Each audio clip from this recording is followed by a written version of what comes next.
Hello, amazing art students. We are going to be talking a lot about the elements of art.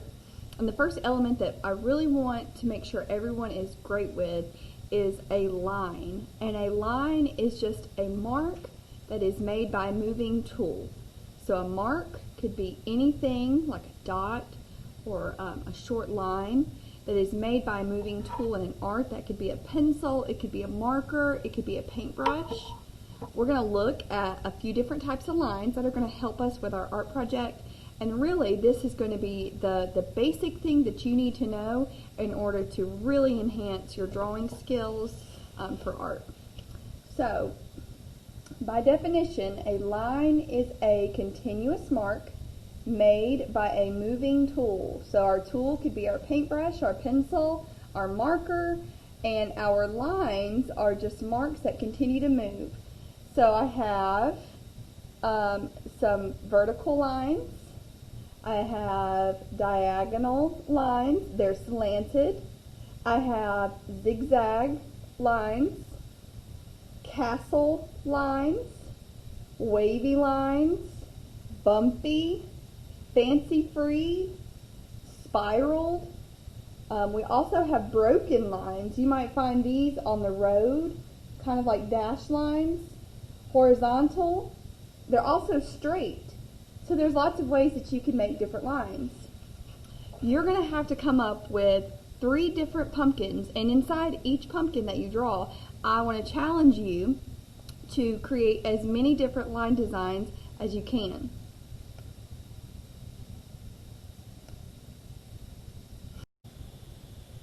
Okay, so beginning with the end in mind, this is almost the finished product of pumpkins that we have been working on in class. So if you're doing this in class already and you want to do it again at home, that's fine. But this is something that we were working on in class.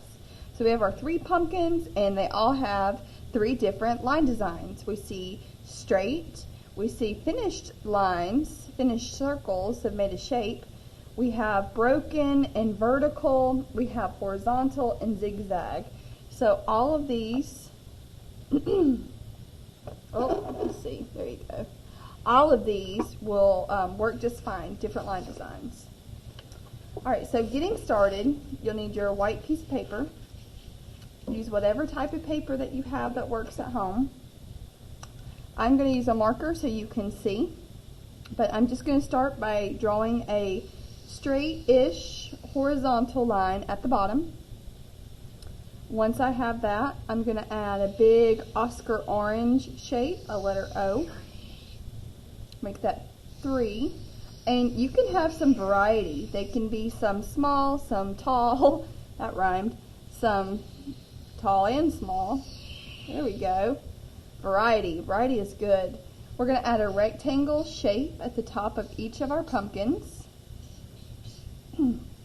After we have that, we're going to go for it. We're going to go ahead and start creating some line designs inside each shape. So for my first one, and you can copy my design, that is completely fine, or you can make it your own. My second one, and my last one.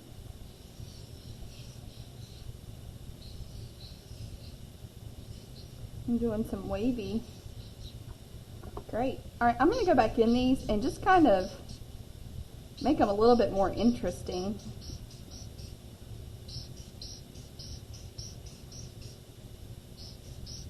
Zigzag. Okay, once you have your 3 pumpkins designed with different line designs, I'm going to ask that you find a white crayon. In class, we're using a white oil pastel. It really shows up a lot better than a white crayon, but a white crayon will do a very similar effect. So if you have a white crayon in your crayon box, now is the time to use it. And all I'm going to do is just trace over everything that I did in pencil. So you're going back. And the reason we're doing this is we're going to create a resist.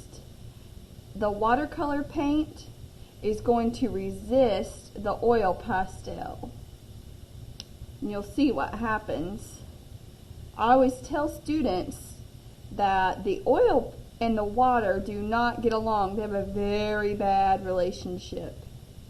So one does not like to blend with the other.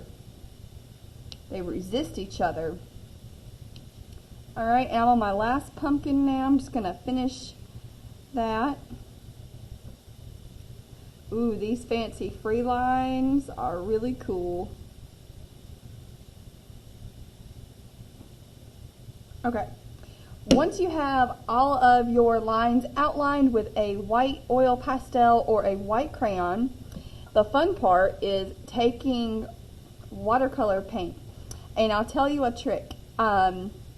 You can buy watercolor paint, or you can take markers that are drying out, stick them in a glass jar or a cup with water in it, with the tip pointing down, and all of that dye that was in your what am I trying to say? Your washable markers, you know, like Crayola, basically any children's markers, and the dye that's in that will come out and go into the water, and you will have watercolor. So more bang for your buck, parents, by doing that. Alright, it's very red. My other one was very yellow-orange, but I'm just going to do a red one. Alright, and what you can see is happening is the watercolor is resisting the paint.